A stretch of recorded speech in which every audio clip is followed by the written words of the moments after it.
Lalu bagaimana tanggapan masing-masing tim pemenangan pasangan calon Pilpres? Seberapa kuat pengajuan amicus curiae atau sahabat pengadilan bisa mengaruhi putusan Mahkamah Konstitusi? Apa juga yang biasanya dipertimbangkan hakim berkaca dari isi surat yang diajukan sejumlah tokoh dan masyarakat? Kita bahas bersama Direktur Eksekutif Tim Hukum Anies Mohaimin, Zuhad Aji Firmantoro, yang sudah hadir di studio. Juga ada Wakil Ketua TKN Prabowo Gibran Habibur Rahman, serta Wakil Deputi Hukum TPN Ganjar Mahfud Firman Jadaeli, dan Ahli Hukum Tata Negara Universitas Jember Bayu Dwi Anggono. Selamat pagi Bapak-Bapak. Selamat pagi. Selamat pagi. Selamat pagi semua ya. Ya, saya ke Bung Aji dulu nih. Kalau dari pihaknya Pak Firman, nanti juga katanya dari pihaknya Bung Habib nih juga akan ada mengajukan sahabat pengadilan. Mau ikutan juga nggak? Iya, pokoknya semua orang yang pro terhadap putusan MK yang adil itu sahabat kita juga. Sahabat kita semua. Iya, sahabat kita semua. Kan apa yang dilakukan oleh kawan-kawan sekalian hari ini itu kan menunjukkan betapa banyak orang memperhatikan, banyak orang peduli. Dan sekaligus juga bisa kita tafsirkan situasinya amat sangat serius. Sebab sekelas Ibu Megawati juga turun gitu ya. Lebih jauh lagi para akademisi, guru-guru besar juga turun. Nah, ini kan menunjukkan betapa situasi kita hari ini situasi yang tidak sederhana, tetapi situasi yang cukup serius untuk dijadikan sebagai perhatian seluruh bangsa Indonesia. Gitu. Ya, dari yang Anda lihat Bung Haji, apa yang di poin-poin yang diajukan sejumlah tokoh, apakah juga selaras dengan apa yang dirumuskan juga atau dimohonkan juga oleh Timnas Amin? Apakah sudah selaras saat ini? Iya, jadi dalam praktek itu kan hakim juga terkadang memberikan pertimbangan-pertimbangan ketika membuat keputusan itu, pertimbangan non legal gitu. Ada pertimbangan legalnya, tentu itu yang utama, tetapi ada juga pertimbangan-pertimbangan non legal dalam putusan pengadilan itu. Misalkan pertimbangan sosiologis, pertimbangan politis, lalu pertimbangan ekonomi bahkan kadang menjadi pertimbangan. Nah, saya kira apa yang dilakukan oleh para sahabat pengadilan ini adalah salah satu cara yang cukup strategis untuk turut memastikan hadirnya keputusan yang adil tadi. Dan itu sekaligus kami meyakini akan membesarkan hati dan akan membesarkan nyali para hakim untuk membuat keputusan yang adil dan membuat keputusan yang progresif. Gitu. Oke, saya ke Bung Habib nih. Bung Habib, saya minta respons Anda dulu. Ini banyak tokoh yang ajukan amicus curiae. Tapi kemarin saya juga lihat pernyataan dari Ketua Harian DPP Partai Gerindra ya, Pak Sufmi Dasko, kalau sebenarnya itu sudah bisa terpatahkan semua apa yang sudah dituliskan salah satunya oleh Bu Megawati Soekarno Putri. Kalau dilihat perjalanan sidang, bagaimana Anda melihat atau memprediksi lah, kalau kita boleh memprediksi, hasilnya akan seperti apa? Terutama setelah ada amicus curiae dari seorang Megawati Soekarno Putri, Bung Habib. Ya, yang pertama, hal paling penting bagi kita untuk cermati, ya, untuk pahami bahwa dalam hukum kita, bahkan dalam konteks internasional universal, berlaku yang namanya azas equality before the law. Ya. Setiap orang, setiap manusia sama kedudukannya di depan hukum. Tidak peduli presiden, tidak peduli mantan presiden, tidak peduli guru besar, tidak peduli aktivis HAM, tidak peduli tukang parkir, tidak peduli petani, tukang becak. Semua kedudukannya sama di depan. Kalau sekarang setelah Mahkamah Konstitusi bersidang sampai tahap kesimpulan, melewati acara-acara pembuktian, pemeriksaan saksi, pemeriksaan alat bukti, pemeriksaan ahli, bahkan ada keterangan dari para menteri. Tiba-tiba kita ingin mengesampingkan ya hal-hal yang faktual itu dengan mengutip beberapa tokoh, saya pikir akan ironis sekali. Karena suara Pak Prabowo Gibran 98 juta tersebut, kalau kita mau cek ya kan, adalah suara pemilih yang sama kedudukannya dengan tokoh-tokoh tersebut. Ya. Jadi kalau kita mau mobilisasi juga misalnya amicus curiae, pihak-pihak yang peduli, mungkin kita berjuta kali lebih banyak Kalau misalnya 40 orang ya kan bisa 40 juta lebih amicus curiae bisa kita mobilisasi. Tapi kan nggak bisa seperti itu karena memang ini seolah ya yang kami tangkap bahwa ada kegalauan dari pihak-pihak tertentu yang ingin mengcover ketidakpuasan mereka terhadap jalannya proses persidangan karena tidak sesuai harapan, tidak bisa menghadirkan pembuktian yang meyakinkan majelis hakim, termasuk hadirnya 4 menteri ternyata tidak bisa membuktikan tuduhan-tuduhan tentang kecurangan pemilu, lalu ingin mengcover dengan yang sebenarnya ini dapat dikategorikan sebagai langkah politik daripada langkah hukum. Oke. Ya, saya ada argumentasi yang sangat kuat. Saya paham sekali soal amicus curiae karena kami ini kan praktisi juga sebelum di DPR. Ya, amicus curiae itu memang belum dikenal dalam praktek hukum di Indonesia, tetapi boleh saja diterapkan. Selama ini penerapan amicus curiae itu adalah dalam perkara-perkara di Mahkamah Konstitusi yang sifatnya erga omnes atau untuk semua, tidak mengadili perkara sengketa antar pihak. Oke. Erga omnes itu perkaranya namanya adalah perkara pengujian undang-undang. PUU. Itu banyak sekali amicus curiae karena beban pembuktian itu lebih maksimal ada di majelis hakim. Majelis hakim itu bisa mencari, meminta ya para pihak untuk menjadi amicus curiae atau menerima. Oke. Tetapi dalam perkara yang sifatnya inter partes, perkara sengketa antara pihak-pihak yang memperebutkan hak, ya, seperti PHPU, baik pilpres, pilkada, pileg, selama berapa tahun mungkin 20 tahun lebih berdirinya Mahkamah Konstitusi tidak pernah ada, karena memang beban pembuktian dalam sengketa yang melibatkan dua pihak yang berseteru yang memperebutkan hak, beban pembuktian itu ada pada para pihak. Ya. Itu dalam konteks formil. Jadi aturannya belum ada, tapi kalau kita mengacu pada penerapannya selama ini juga tidak seperti yang dilakukan dalam PHPU Pilpres. Oke lah. Selanjutnya dalam konteks substansi. Ya, ini yang paling penting, Mas. Dalam konteks substansi, semua hal ihwal yang disampaikan oleh para pengaju amicus curiae ini kan sebetulnya sudah disampaikan oleh para pihak. Misalnya Ibu Megawati, ya kan soal tuduhan pelanggaran TSM. Ya. Itu kan sudah disampaikan, ya kan. Lalu banyak misalnya yang ngomong soal bansos dan lain sebagainya. Itu kan sudah disampaikan dan juga sudah terbantahkan dengan sangat tegas dan jelas. Terutama dengan penjelasan 4 orang menteri yang hadir menjelaskan detail, rinci, lengkap, dan sistematis. Ya, hal ihwal penyaluran bansos.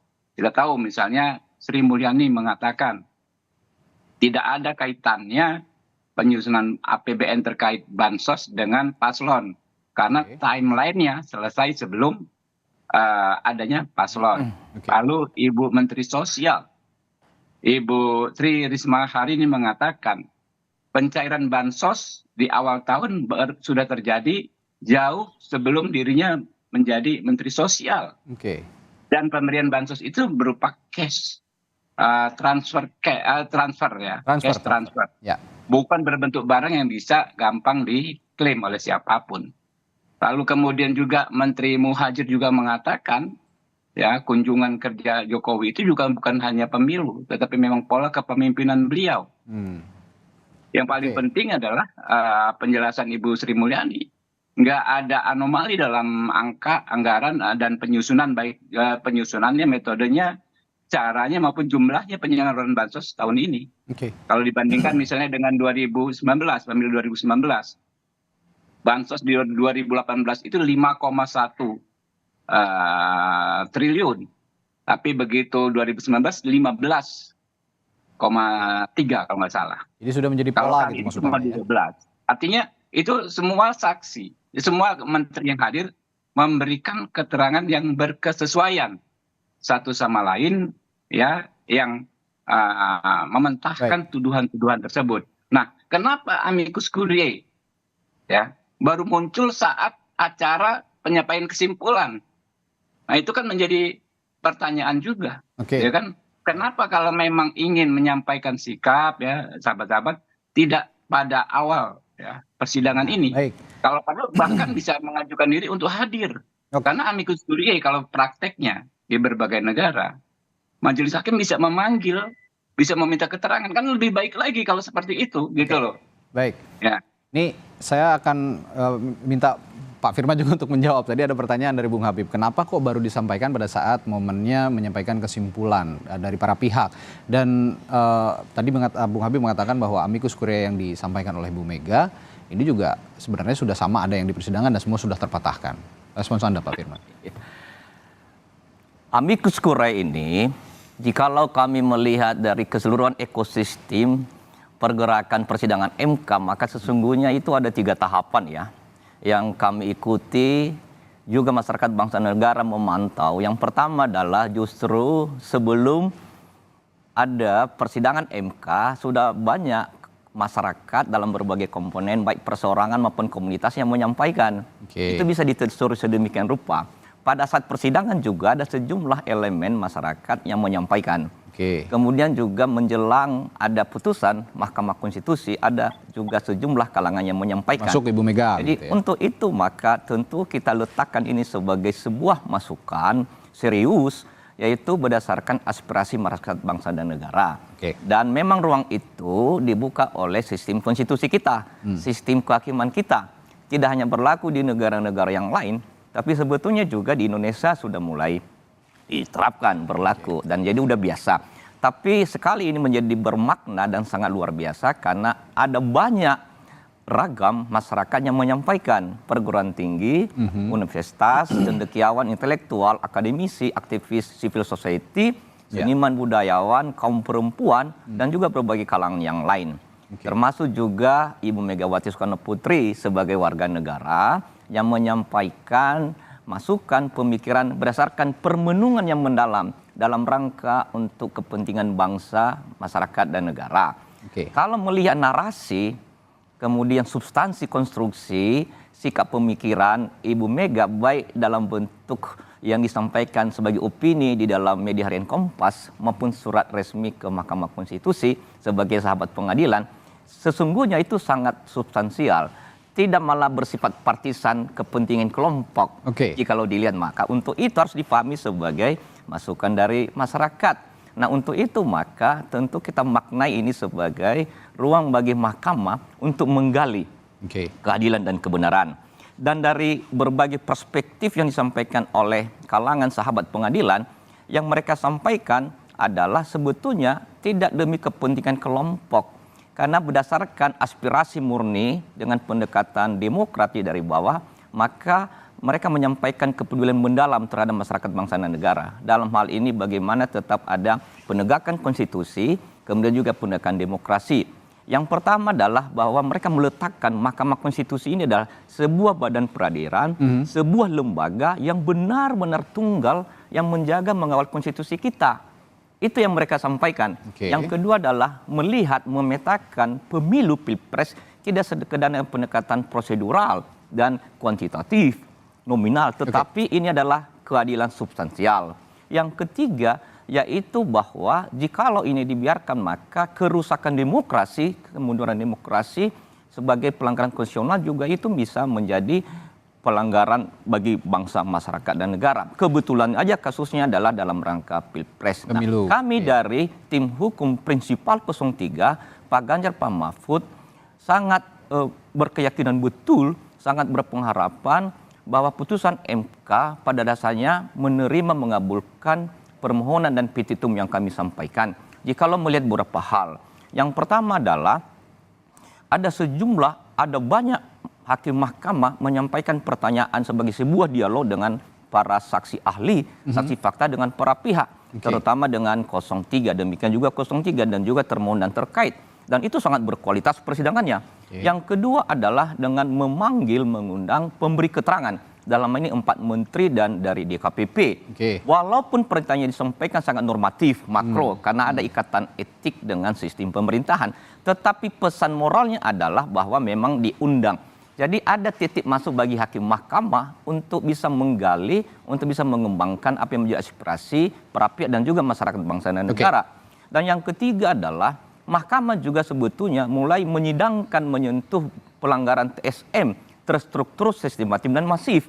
Bahwa nanti ini terpenuhi, terbukti atau sebaliknya itu persoalan berikut. Tapi yang selama ini terbantahkan bahwa seolah-olah Mahkamah Konstitusi hanya menyentuh, menyidangkan, mempercakapkan soal yang bersifat nominal, kuantitatif. Jadi kami yakin, kami berpengharapan betul bahwa tesis kami, posita kami di dalam permohonan itu dan petitum bisa membuka ruang bagi hakim mahkamah untuk bisa menggali keadilan kebenaran. Apalagi jika mulai misalnya yang menyampaikan sebagai sahabat pengadilan itu murni, independen dan seterusnya. Kita juga membuka peluang bagi masyarakat bangsa yang lain untuk menyampaikan kalau juga menyampaikan dalam bentuk misalnya sahabat pengadilan, amicus curiae. Jadi itu adalah dalam rangka memperkuat. Dalam persidangan misalnya kasus Sambo, sebenarnya hakim mendengar soal juga masukan dari sahabat pengadilan. Jadi kalau melihat itu bahkan dalam konteks itu persidangan kepidanaan. Nah, sebetulnya soal pemilihan umum harus diletakkan dalam konteks apa yang disebut dengan isi dari konstitusi, yaitu bahwa memang pemilu ini harus berlangsung dan dilaksanakan secara luber, jujur dan adil. Pada tingkat itu MK menjaga, bukan menjaga nominalnya, bukan menjaga kuantitatifnya. Disitulah para sahabat pengadilan menginginkan menyampaikan. Nah, Ibu Megawati sebagai presiden ketika MK didirikan dan terbentuk memahami betul proses pembentukan pendirian Mahkamah Konstitusi dan juga sebagai presiden juga mengikuti perkembangan amandemen konstitusi yang di dalamnya ada Mahkamah Konstitusi. Jiwa raga semangat spiritualitas Mahkamah Konstitusi itu yang diingatkan ulang oleh Ibu Mega sebagai warga negara, dan tentu kita menghormati mahkamah bahwa putusan Mahkamah Konstitusi, putusan Badan Peradilan pada dasarnya nilainya terletak pada keluhuran, keagungan, kemuliaan Badan Peradilan itu mahkamah pada kualitas putusan. Sejauh mana benar-benar memberikan, menghadirkan keadilan substansial. Begitu, Mas. Diharapkan jadi putusan yang kualitatif bukan kuantitatif. Jadi di luar dari angka-angka. Tapi saya akan tanyakan ini kepada ahlinya juga. Sudah ada Profesor Bayu Dwi Anggono sebagai ahli hukum tata negara. Prof Bayu, kalau saat ini kita memperdebatkan masalah amicus curiae ini, sebenarnya katanya sudah agak terlambat katanya karena disampaikan di akhir-akhir menjelang putusan. Kenapa nggak dari pertama? Tapi Pak Firman tadi mengatakan bahwa sebenarnya sahabat pengadilan ini sudah mengalir sejak persidangan dari masyarakat umum. Dan juga ada juga anggapan bahwa sebenarnya amicus curiae ini diperuntukkan bagi kalangan yang tidak berperkara begitu ya, tidak bersengketa. Dalam hal ini dinilai Bu Mega sebagai ketua umum partai politik yang mengusung capres-cawapres merupakan seorang pihak yang sedang bersengketa atau berperkara. Bagaimana melihat apa yang diajukan Ibu Mega dan kondisi sahabat pengadilan yang sepertinya terus mengalir menjelang putusan MK ini, Prof Bayu? Ya, jadi Mas Radi, tentu pertama kita harus apresiasi ya seluruh pihak ya, baik paslon 01, 02, 03 maupun segenap masyarakat yang telah bersepakat dan menundukkan diri untuk menyelesaikan sengketa politik dalam pemilu ini dalam bingkai jalur hukum, yaitu sengketa di Mahkamah Konstitusi melalui perselisihan hasil pemilihan umum Pilpres. Saya pikir ini adalah praktek demokrasi konstitusional yang sangat baik sekali. Sengketa-sengketa dibawa kepada Mahkamah Konstitusi dan kita sudah lalui selama beberapa hari terakhir bagaimana ruang semua pihak itu diberikan ruang. Nah, tentu kemudian keberadaan sahabat pengadilan atau friend of the courts ya atau amicus curiae, menurut saya ini justru adalah ruang yang baik menurut saya, karena kita semua justru bersepakat bahwa muara dari sengketa ini segala perbedaan pandangan akan diselesaikan di Mahkamah Konstitusi. Jadi justru menurut saya ketika kemudian Mahkamah Konstitusi membuka ruang ini adalah satu praktek yang baik. Terlepas memang harus kita akui kalau di perkara-perkara lain kan nggak mendapat perhatian seperti PHPU Pilpres ini, karena tadi dikatakan betul di kasus Barada Eliezer itu juga sudah ada amicus curiae. Bahkan Mahkamah Konstitusi dalam pengujian undang-undang sejak 2007, waktu itu ketuanya Prof Jimli sudah menyatakan bahwa MK membutuhkan semacam amicus curiae. Itu ada dalam pertimbangan waktu itu pengujian undang-undang perfilman. Tahun 2020 juga demikian, waktu pengujian Undang-Undang Mahkamah Konstitusi. Tahun 2023 juga demikian. Di perkara tata usaha negara juga ada. Pada waktu bicara soal pembangunan pabrik semen yang ada di Jawa Tengah, kemudian juga bicara pemblokiran akses internet begitu ya.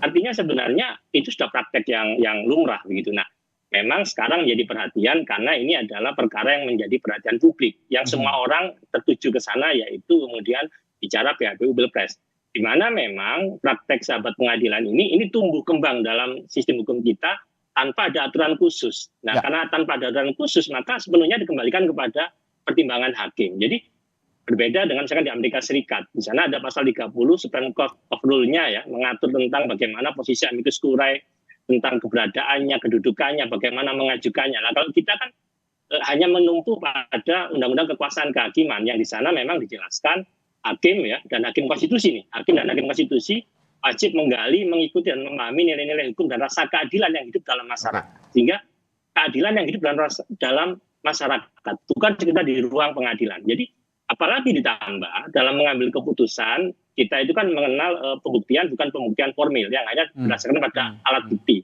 Tapi kita kenal pembuktian undang-undang negatif. Selain alat bukti yang di dalam undang-undang MK disebutkan minimal 2 alat bukti, ada juga keyakinan hakim. Nah, keyakinan hakim ini tentu tidak hanya berdasarkan pada apa yang ada dalam persidangan. Dia juga perlu kemudian ketika ada masukan-masukan sepanjang itu kemudian relevan isinya dan kemudian bisa kemudian dipertimbangkan ya, itu masuk pada keyakinan hakim bukan pada 2 alat bukti tadi. Nah, jadi sebenarnya menurut saya mari kemudian ruang ini dibuka saja. Pada akhirnya kan kita yakin amicus curiae ini tidak akan kemudian mengganggu independensi hakim MK. Kenapa? Satu, MK itu kekuasaan kehakiman yang merdeka, dijamin dalam konstitusi. Kedua, masing-masing hakim itu dia punya kewenangan menyusun pendapat hukum sendiri kemudian sebelum dibawa ke RPH. Jadi menurut saya ruang amicus curiae ini justru adalah baik. Kenapa? Karena semua akhirnya muaranya di Mahkamah Konstitusi. Yang paling penting, apapun putusan Mahkamah Konstitusi, semua pihak harus menerima karena ruangnya sudah dibuka seluas mungkin. Begitu, Mas Hadi. Jadi ada pandangan yang seluas-luasnya untuk para hakim konstitusi dari banyaknya pengajuan amicus curiae, termasuk juga yang meminta hakim menolak permohonan Anies Mohaimin dan Ganjar Mahfud, begitu ya, Prof. Bayu ya. Jadi tidak hanya ini, semua perspektif masuk ke dalam meja hakim, begitu ya. Jadi dalam praktek selama ini di Mahkamah Konstitusi, ya, amicus curiae itu selalu kemudian dipertimbangkan dan dijawab oleh Mahkamah Konstitusi. Tapi apakah kemudian pasti dikabulkan? Ya itu tergantung pada isi dan relevansinya. Artinya kalau kita lihat dalam putusan-putusan pengujian undang-undang itu selalu disebutkan di pertimbangan hukumnya ada amicus curiae dari ini. Apakah kemudian relevan? Hakim MK menjawab. Artinya kalaupun kemudian dipertimbangkan atau tidak itu akan kemudian dijawab oleh hakim Mahkamah Konstitusi. Ini kalau kita menggunakan pengujian undang-undang. Dalam perkara pidana pun juga demikian. Pengadilan tata usaha negara, pengadilan administrasi juga demikian. Artinya nanti amicus curiae juga akan mendapat kejelasan, kenapa opini pendapat hukum saya ini kemudian tidak dipertimbangkan, tidak kemudian mempengaruhi dalam pengambilan keputusan. Itu pasti kemudian akan dijawab oleh hakim Mahkamah Konstitusi. Itu pun jubir MK juga harus mengonfirmasi bahwa amicus curiae itu akan kemudian jadi pertimbangan. Tapi apakah kemudian akan berpengaruh kembali lagi pada itu adalah pertimbangan hakim, keyakinan hakim tadi, karena ini bukan masalah bukti tapi pada keyakinan hakim. Begitu. Baik. Ini putusan Hakim Konstitusi Senin nanti ini sepertinya jika dilihat begitu akan menjadi serbayang pertama. Jika memang di amicus curiae ini dipertimbangkan hakim, itu menjadi yang pertama dalam sidang sengketa Pilpres. Belum lagi jika memang hakim keluar dari lingkaran sengketa angka-angka hasil Pilpres yang hanya melihat angka dan mempertimbangkan sejumlah fakta yang lain di luar angka-angka itu termasuk proses menuju angka-angka atau hasil pemilu itu tadi. Nah, saya akan nanti berbincang juga dengan narasumber saya setelah jeda di Sapa Indonesia Pagi. Bagaimana para hakim kita kalau bisa melihat ke depan sedikit, memprediksi lah ya boleh dibilang, bagaimana hakim ini mempertimbangkan baik fakta-fakta persidangan maupun amicus curiae, mana yang akan lebih berat dipertimbangkan oleh hakim, fakta-fakta persidangan yang sudah tersaji atau ada suara-suara dari luar ruang sidang melalui amicus curiae. Akan kita bahas setelah jeda di Sapa Indonesia Pagi, tetaplah bersama kami. Masih membahas soal amicus curiae atau sahabat pengadilan, surat yang diajukan ke Mahkamah Konstitusi dari pihak yang berada di luar ruang sidang.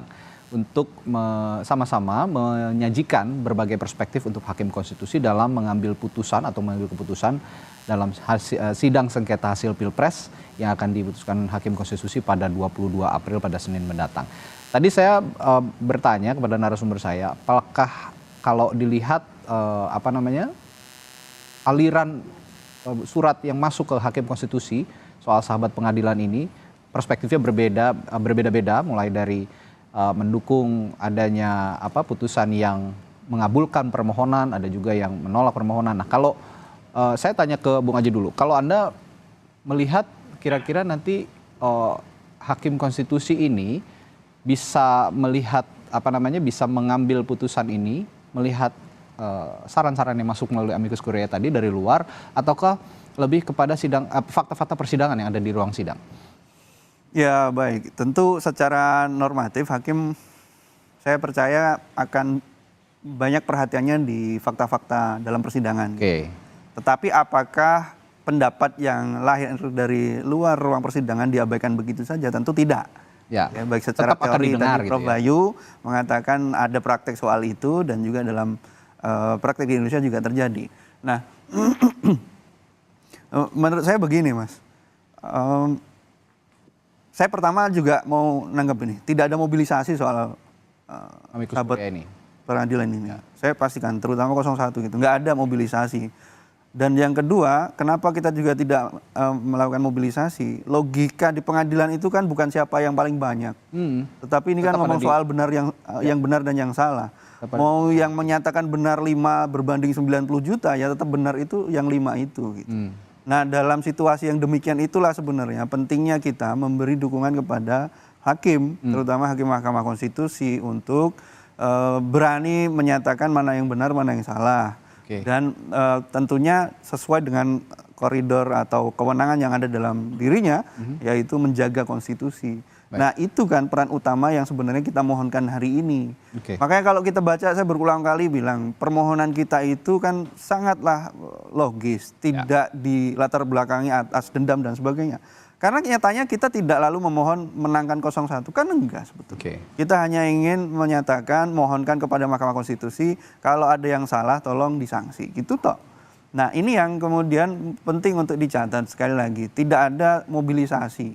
Dan karena alasan kuat tidak mobilisasi itu kan sekali lagi, logika pengadilan itu bukan logika soal siapa yang banyak dan siapa yang sedikit. Ya. Ini arena di mana orang akan berdebat mana yang benar dan mana yang salah. Saya kira itu. Oke, Bung Habib, kalau tadi Bung Aji mengatakan ya amicus curiae ini akan meskipun tidak terlalu banyak yang dipertimbangkan nanti, tapi akan tetap didengar karena perspektif dari luar itu tetap juga jadi bahan pertimbangan oleh hakim. Tapi fakta-fakta persidangan akan mayoritas sepertinya menjadi pertimbangan hakim yang utama untuk mengambil putusan. Nah, kalau Anda melihatnya nanti hakim ini akan menolak seluruhnya permohonan pemohon atau mengabulkan sebagian atau justru nanti mengabulkan? Ya, pertama soal mobilisasi tidak mobilisasi, saya pikir nggak ada gunanya juga kita berdebat kusir, ya, karena kita bisa masing-masing berpendapat dan masing-masing membantah. Ya. Yang kedua, ada kaprahan ya selama ini yang mempertentangkan antara metode pengambilan keputusan yang disebut-sebut kuantitatif, disebut kalkulator, dengan metode pengambilan keputusan yang disebut-sebut kualitatif. Lalu pertentangan seolah-olah Mahkamah Konstitusi itu hanya mengacu kepada konstitusi, lalu harus mengabaikan aturan perundang-undangan di bawahnya. Logika dan praktek yang terjadi di Mahkamah Konstitusi tidaklah seperti itu. Karena memang Mahkamah Konstitusi ini kan memeriksa tuduhan-tuduhan yang harusnya faktual. Ya, faktual itu apa? Fakta. Ya, yang harusnya fakta. Fakta itu harus menilai fakta seperti apa caranya? Harus dibuktikan. Bukan hanya dengan pendapat kalau bicara soal fakta. Fakta kecurangan, misalnya kan disebutkan dengan jelas, ya, terutama paslon 3 yang merumuskan adanya kecurangan terstruktur, sistematis, dan masif. Nah, kecurangan itu kan harus dibuktikan. apa peristiwa kan? Peristiwa harus dibuktikan siapa pelakunya, di mana dilakukan, apa alat buktinya, bagaimana relevansinya dengan paslon tertentu dan apa signifikansinya. Ingat ya, kalau kita bicara di MK tentu kita bicara soal signifikansi. Karena apa misalnya kalau toh kita bicara soal TSM, tetap ada aturan signifikansi. Setidaknya terjadi di 50% provinsi di seluruh Indonesia. Jadi kalau kita pengalaman yang mengacu pada praktek 2019, kita itu kan berhukum berdasarkan ketentuan undang-undang, lalu mengacu pada penerapan undang-undang tersebut sebelumnya pada peristiwa yang sama. Ya, sehingga kalau membuat komparasi itu kita mesti hati-hati. Jadi undang-undang yang kita pakai saat ini sama dengan undang-undang yang kita pakai tahun 2019, yaitu Undang-Undang Pemilu nomor 7 tahun 2017 tentang pemilihan umum. Ya. Lalu undang-undang ini pernah dipakai pada sengketa Pilpres nomor 1 tahun 2019. Ya. Nah, itu sengketa Pilpres, bukan pilkada. Nah, sekarang ini kan sengketanya apa? Sengketa Pilpres. Oke. Lalu undang-undangnya apa? Undang-undang 7 tahun 2017. Sama kan? Nah, dalam penerapan ya hukum ya di sengketa PHPU Pilpres tahun 2019. Ya. Jelas ya dan tegas ya. Bisa dibaca nanti di pertimbangan hukum hakim konstitusi waktu itu, bahwa karena ya hal-hal yang disampaikan oleh pemohon ya lebih merupakan asumsi ya, dugaan, nalar, logika ya, bukan sesuatu yang faktual, maka tidak mungkin Majelis Hakim Konstitusi membenarkan dalil pemohon tersebut. Nah, saya pikir kan situasinya kurang lebih sama, bahkan yang 2019 sebetulnya lebih ekstrim. Karena itu banyak sekali masalah yang sebetulnya kalau kita bicara kuantitatif ya kuantitatif, kalau kualitatif kualitatif, ya itu masalah DPT yang waktu itu dianggap sangat serius. Ya. Karena ada 22 juta DPT ganda, 5 juta diduga pemilih fiktif dan lain sebagainya.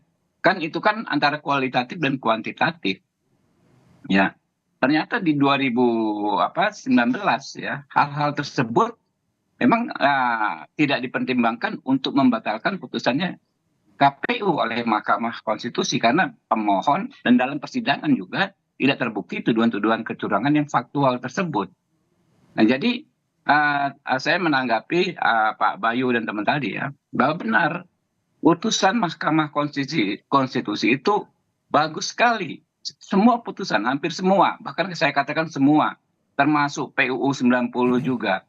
Putusan Mahkamah Konstitusi itu selalu menjawab, selalu mengakomodir, ya, selalu mendengar hal ihwal yang disampaikan para pihak, termasuk pihak dari luar yang menyampaikan keterangan misalnya dengan amicus curiae. Selalu didengar, lalu dijawab, didengar, lalu dijawab oleh KPU dalam pertimbangannya. Tetapi dalam memutus, ya, KPU Mahkamah Konstitusi akan tetap terus konsisten pada ya pada yang menjadi tugasnya itu memeriksa dan memutus sesuatu yang faktual. Kita lihat saja perkara PHPU 1 tahun 2019.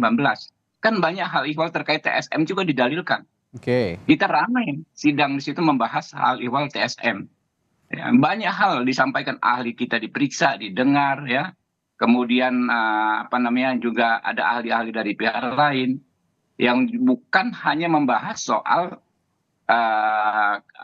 hasil pemilihan yang berupa angka, ya kan ya. Baik. Tetapi dalam putusannya kembali, apakah ada hubungan, ada relasi antara ya klaim-klaim yang sifatnya kualitatif dengan tuduhan-tuduhan yang sifatnya kuantitatif. Tetap aja saya sepakat dengan Mas Aji, tumpuan utama dalam MK ini sesuatu yang menjadi fakta di persidangan. Ya. Itu nggak akan geser, saya pikir. Nah, tidak akan bergeser. kalau mengacu kepada fakta persidangan, saya mohon maaf ya, insya Allah saya hakul yakin permohonan ini akan ditolak. Karena nggak apa yang terbukti dalam persidangan, tidak ada yang faktual, tidak ada. Kalau soal argumentasi kita bisa beradu argumentasi sampai kapanpun ya. Ya. Tapi yang faktual itu menurut kami tidak terbukti. Oke, nah ini saya tanyakan ke Pak Firman juga. Ini argumentasi, banyak fakta persidangan yang sifatnya argumentasi bukan faktual, tidak bersifat faktual begitu. Nah, ada juga anggapan yang sedikit sekali bukti otentik atau bukti fisik begitu ya, yang membuktikan bahwa ada dugaan TSM tadi, kecurangan yang TSM. Seperti misalnya kesaksian dari para saksi, lalu juga data-data atau video, bukti-bukti video berupa foto. Bagaimana melihat atau merespons dari pernyataan Bung Habib tadi bahwa sedikit sekali sifat faktual yang ada di persidangan, banyak lebih argumentasi begitu. Konstruksi Mahkamah Konstitusi dan dengan segala ekosistem keberadaan dan persidangan MK itu berbeda. Tidak persis sama dengan badan peradilan di bawah Mahkamah Agung. Dalam konteks misalnya persidangan di pengadilan negeri, baik yang bersifat kepidanaan dan keperdaraan. Karena ini adalah sebuah badan peradilan yang berkaitan berintikan pada soal pengawalan perlindungan konstitusi. Kebetulan saja ini soal pilpres, tapi ini adalah dalam kaitan dengan pembangunan demokrasi dan penguatan konstitusi. Nah, untuk itu maka kami sebagai tim hukum prinsipal 03 sesungguhnya sudah melihat betul dan masyarakat bangsa juga melihat bahwa sosiologi persidangan dan nantinya juga sosiologi putusan Mahkamah Konstitusi tetap pada dua hal misalnya, yaitu soal pembuktian, yaitu bahwa fakta persidangan. Tetapi doktrin ini juga meliputi soal, yaitu soal keyakinan seperti yang disampaikan tadi Profesor Bayu.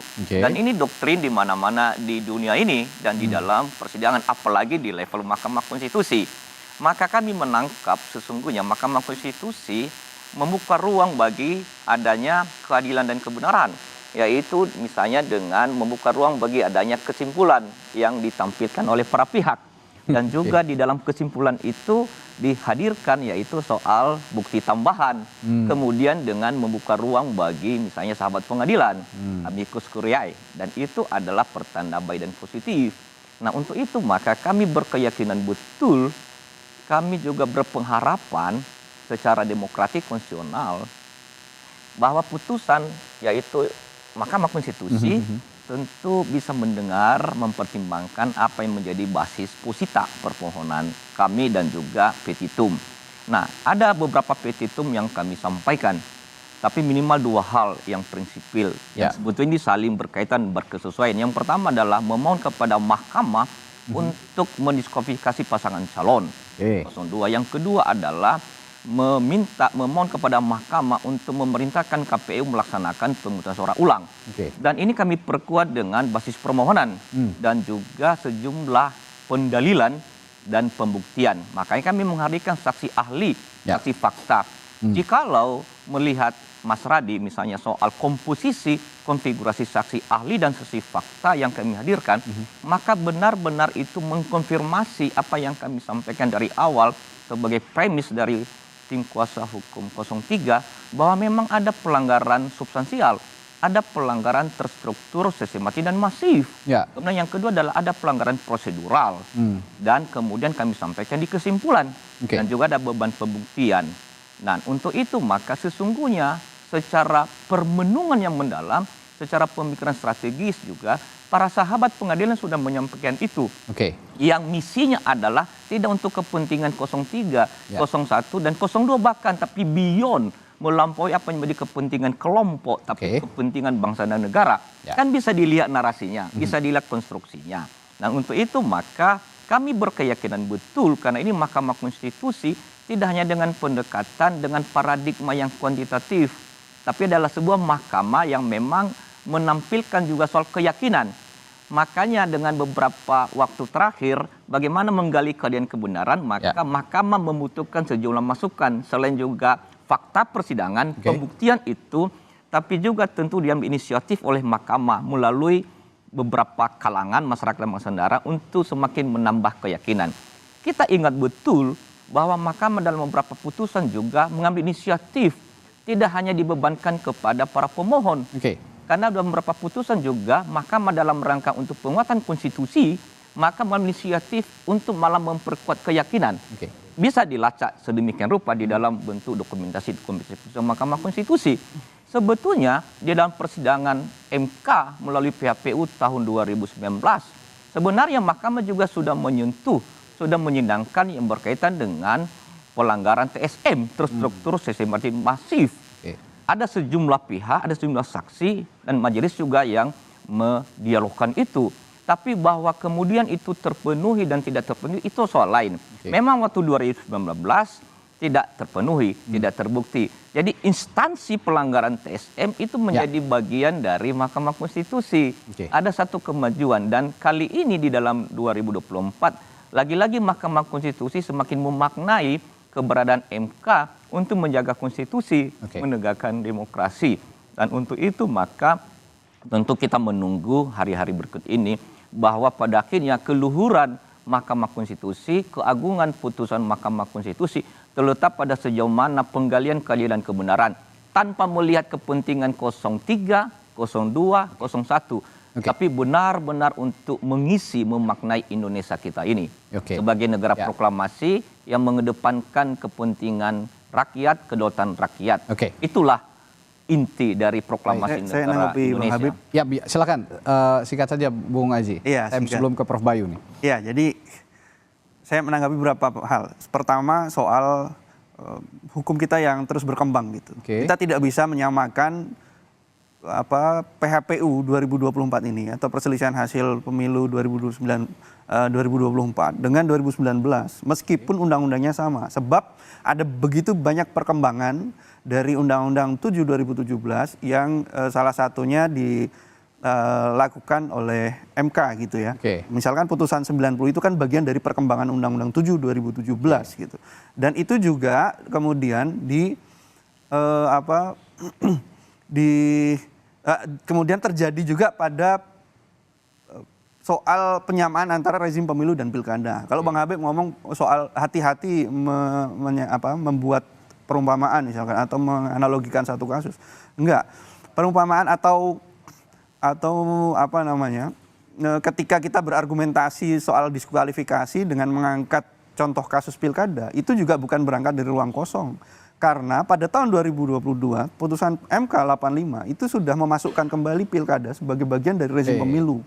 Itu yang kedua. Yang ketiga soal tidak ada sama sekali yang faktual di persidangan, saya kira enggak. Banyak hal-hal yang faktual. Ketika kita mendalilkan soal kepala desa yang dimobilisasi atau bansos gitu.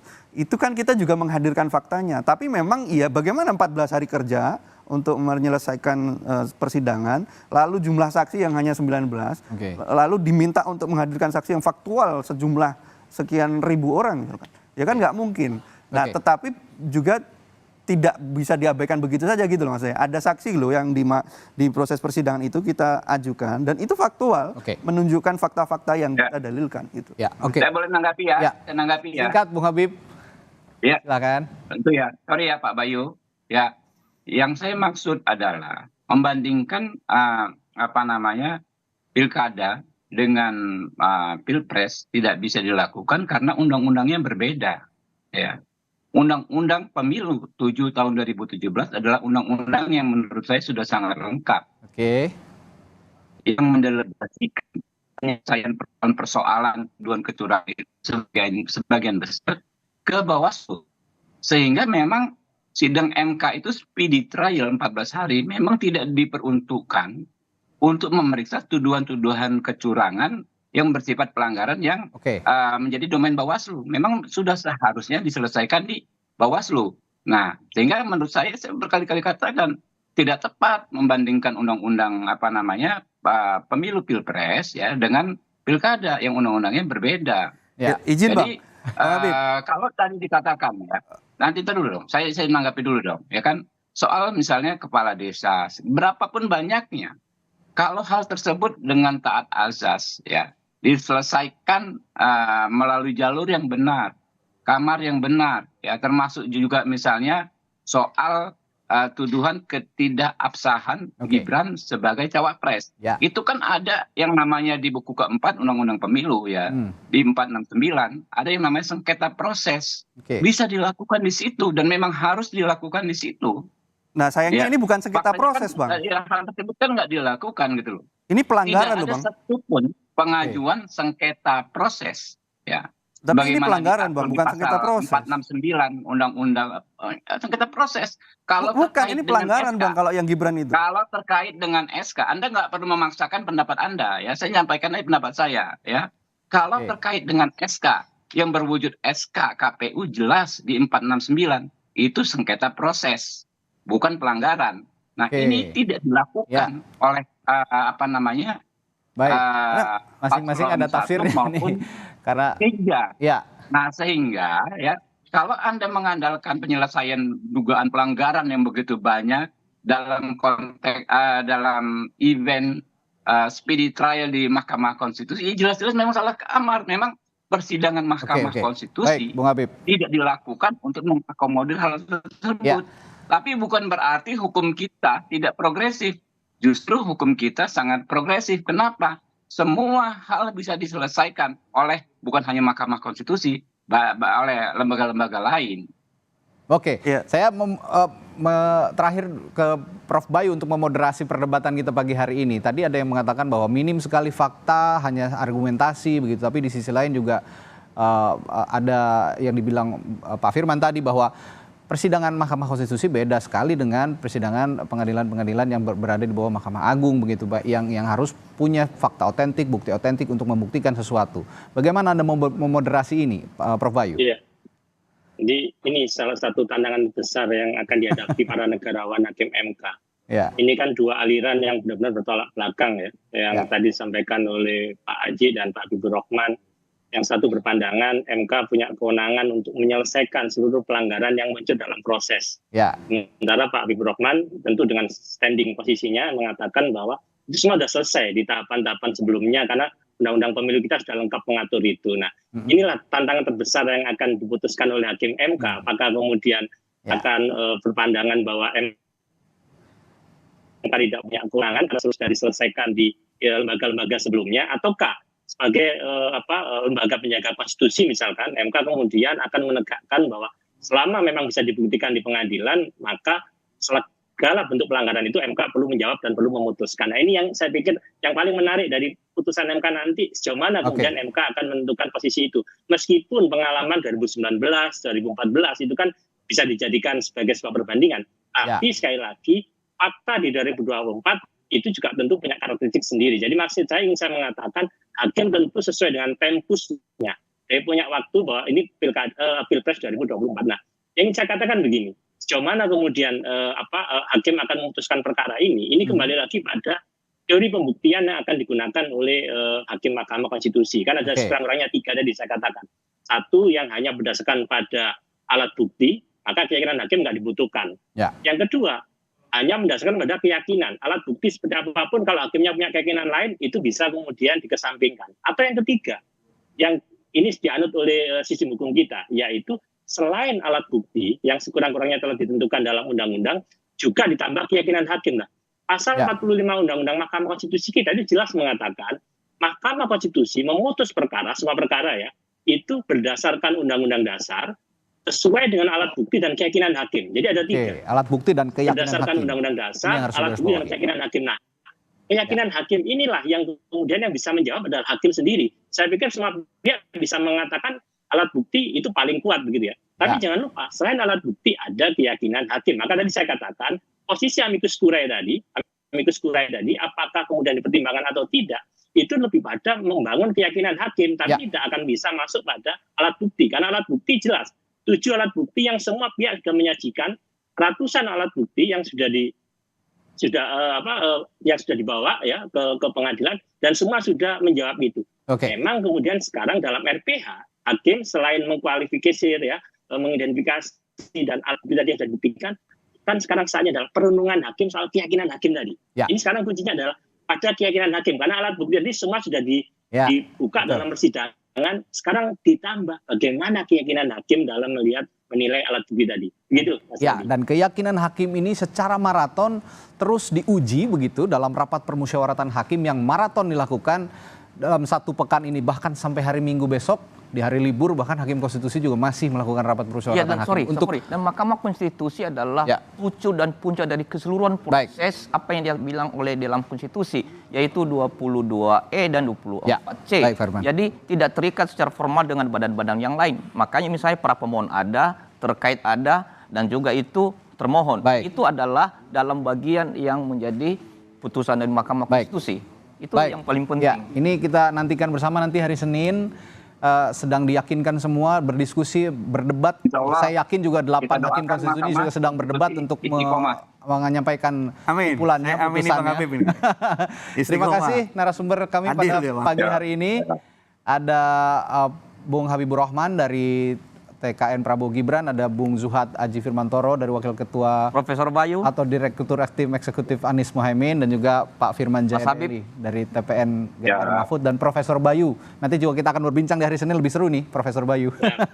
Terima kasih Bapak-Bapak, sehat selalu, sampai jumpa lagi.